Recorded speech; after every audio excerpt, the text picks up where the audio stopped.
Ram Dass.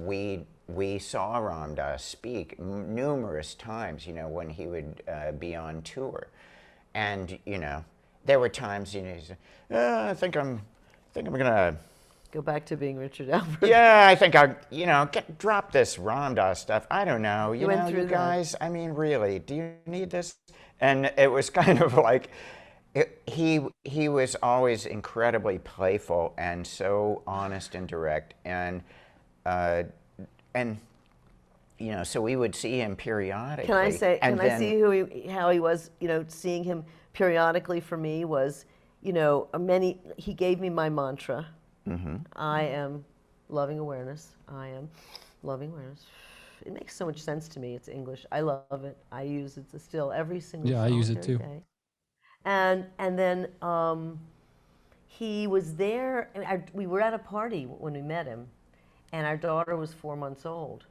And so he baby blessed her right there. We had not like a church or anything then, we didn't have a place to bless her. That very morning we were thinking like, God, we're not part of any spiritual community. We're not really like, who's a holy person that we would want to bless our daughter? Because you feel like, you don't, we came from different traditions. You want to do that, We came from different traditions too, and yeah. to try to ask our families to come together, it was just like No. no.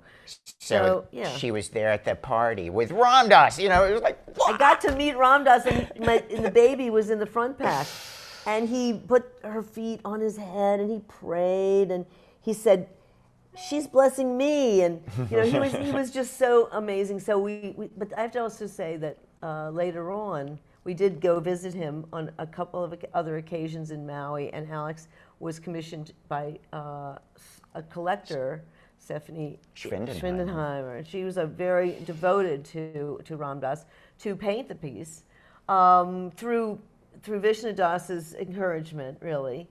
And so Alex did that, so that meant we got to see him very close to before he was gone.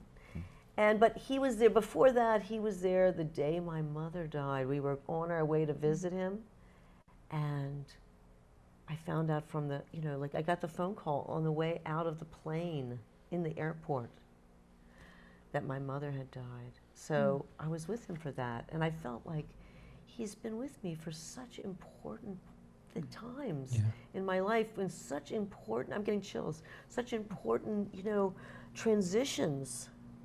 To becoming who I was before 1971, and then becoming a spiritual person. Because after that, he advised in this book to go start meditating. I was a politico, like doing all the political action things that were going on in the late 60s and early 70s, and I went and found Yogi Bhajan and started meditating when I was 19 years old.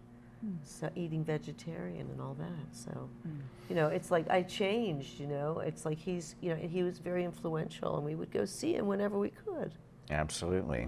Yeah. And it was a tremendous honor, attempting to portray, someone who transitioned from, respected psychologist and teacher to guru. Now, this is a transition that is so remarkable, and in America, no less. And the taking on of a new tradition, basically showing how when the guru devotee thing works, it really works, and when you have an authentic holy man like Maharaji, with a devotee like Ram Dass, then Hanuman can come into the world.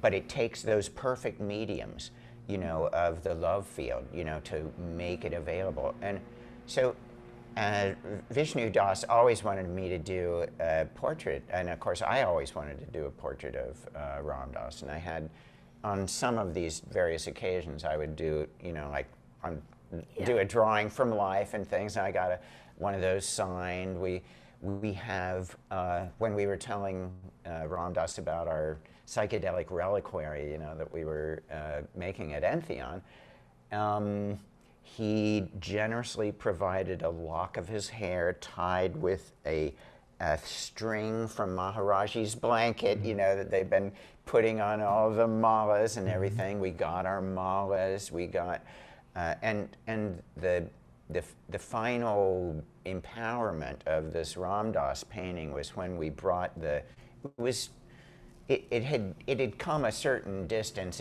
It looked pretty much like the painting, but there were fine details that needed some tweaking and handling.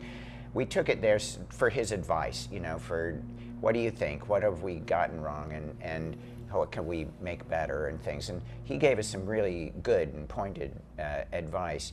But then we asked him if he would mind putting his hand on the painting itself, maybe signing it too, making the painting itself into a relic.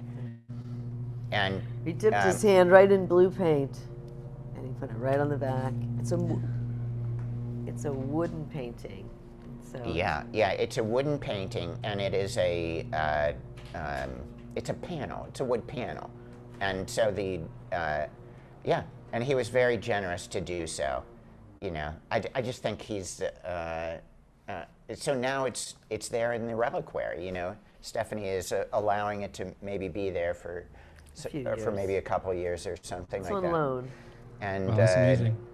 Yeah, so you can come very soon. People will be able to come to Cosm and go into Entheon, even get it.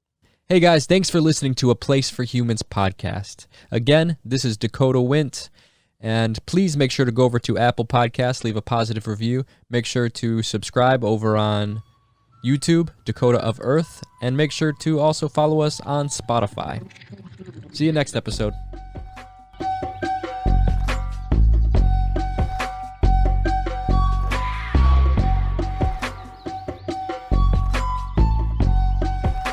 A Place for Humans.